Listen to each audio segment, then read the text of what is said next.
كنت بتستغفلني يا فتحي؟ رد عليا. كنت بتستغفلني؟ مفهمني ان انا ما بخلفش وانت معيوب، حاطط علتك فيا ودايس ومكمل. دفعت كام للدكاتره يا فتحي؟ دفعت كام عشان يصوروا لك التحاليل يا معيوب؟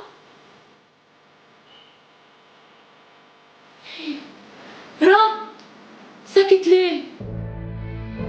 ما تسكتش، ده اللي جاي خراب، خراب من فوقك لتحتك يا فتحي. ايه؟ كنت فاكر اني مش هعرف صح؟ كنت فاكر انك هتكمل معايا حمر وانت مغفلني؟ ايه؟ ما خفتش؟ ما خفتش لو عرفت انا هعمل ايه؟ روح. سكت ليه يا؟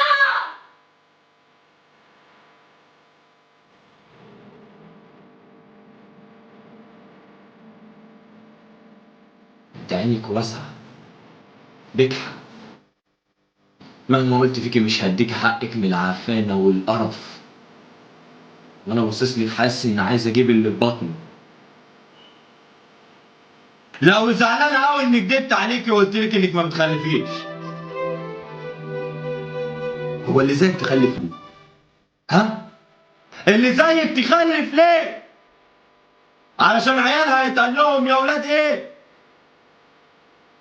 بتخونيني مع ياسر يا فدوى؟ مع اخويا؟ بحب وهسيبك وهروح، وانا وانت هنفضها وهاخد نادي منك على داير مليم، وهعيش انا وهو، وانت هتمشي تبص حواليك عشان اللي انا هعمله محدش شايف. وحياة امك نجاية لا خليك تندم على اليوم اللي عرفت فيه واحدة اسمها فاطمة.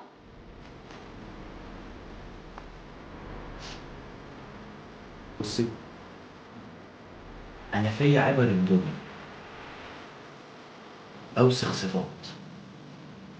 انا تاجر مخدرات، قتلت مرات اخويا وابني، رميت بنت اخويا في الشارع، حبسته.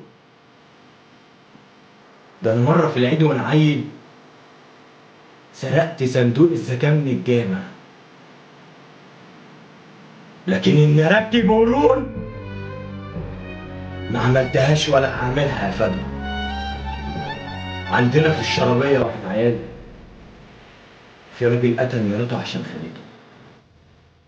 لما جت الحكومه تمسكه قلبومنا، عمري ما قدرت انساها يا فندم. المرة اللي تخون تموت.